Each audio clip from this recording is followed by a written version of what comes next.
Let's raise the minimum wage to $15. No one. Come on now, dog. No Come one on, working man. 40 hours a week. No one working 40 hours a week should live below the poverty line. We need to ensure greater equity and opportunity for women. And while we're doing this, let's get the Paycheck Fairness Act to my desk as well. Equal pay. It's been much too long.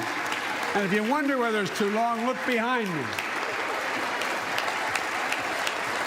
I would, first of all, repeal the minimum wage law, because if you go back to, say, 1950, 1948, 49, 50, you find that at that time, the unemployment rate among black teenagers was a fraction of what it is today.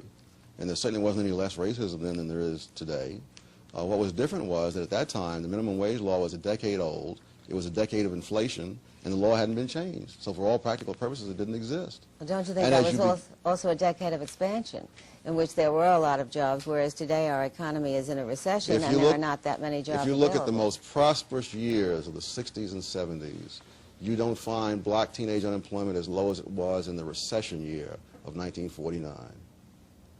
Well, I don't know what the job situation was then, but it's only recently that we have I reached do. the I was a point. black teenager in 1949. Did you get a job? It was a recession year, and after a considerable looking, I found a job. But the point is, the kid who was living where I lived then, who's living there now, he has a hell of a lot harder time finding that job, because there are so many good people who have tried to do good for him and priced him right out of the market. Well, facing the situation as it presently exists, what would you do for that 46%? If the situation is going to remain as it presently exists, the results will remain as it presently I'm saying exists. now, today, what would you do to help I would this 46%? repeal those things which but is that isn't going to demonstrably- help these 46%, is it?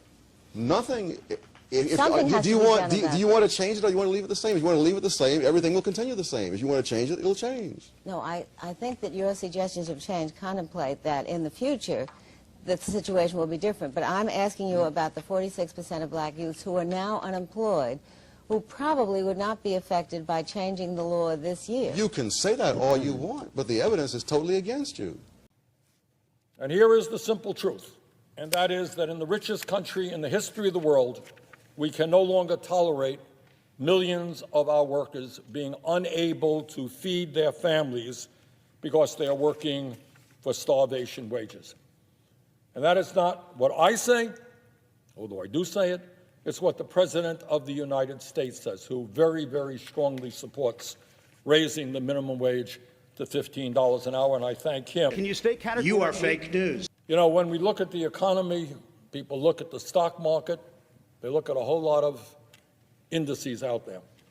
But at the end of the day, we have to ask ourselves, what is going on in the lives of ordinary people?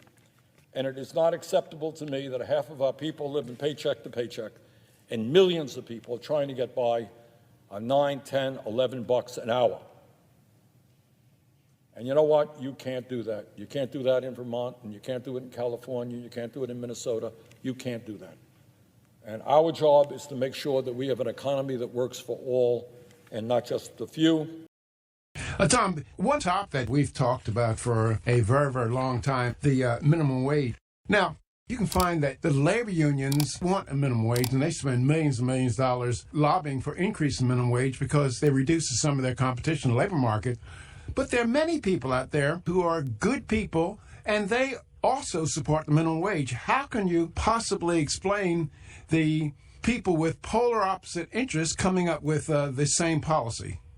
Well, I think a great deal of the blame belongs on the economics profession, because outside of economics, most people, even most faculty members at leading universities, have no conception about the minimum wage.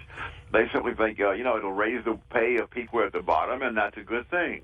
Well, what it really does, as you pointed out, probably more so than a whole lot of other people, is that it prices low-skilled, inexperienced people out of a job. Yeah. I mean, I remember when I was a teenager, I had my first job.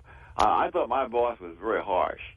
In retrospect, I don't know how the man put up with my incompetence. I certainly wouldn't put up with anybody who was that incompetent. But he was paying me some very low rate. If he had to hire me at the rate for an experienced adult worker, there's no way in the world he would have wasted his money like that. I was so lucky. At the time, I had no clue about all this.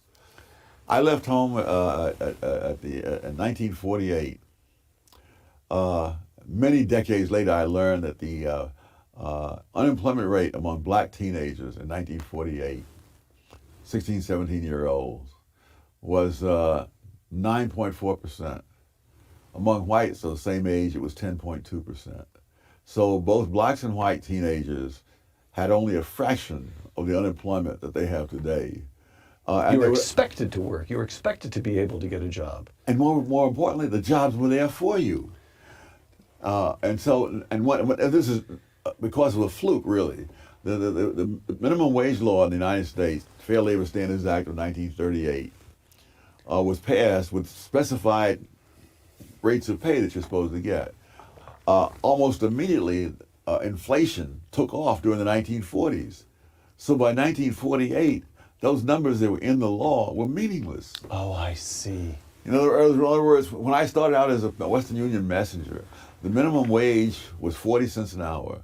I started out at the bottom at 65 cents an hour. So it was the same as if there was no minimum wage.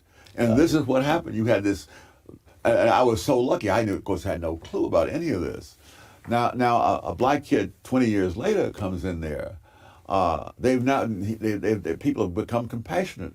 They've raised the minimum wage, so he can't get a job. Got it. And I don't think it does any community any good to have a whole lot of teenage males hanging around on the streets with no job and nothing to do.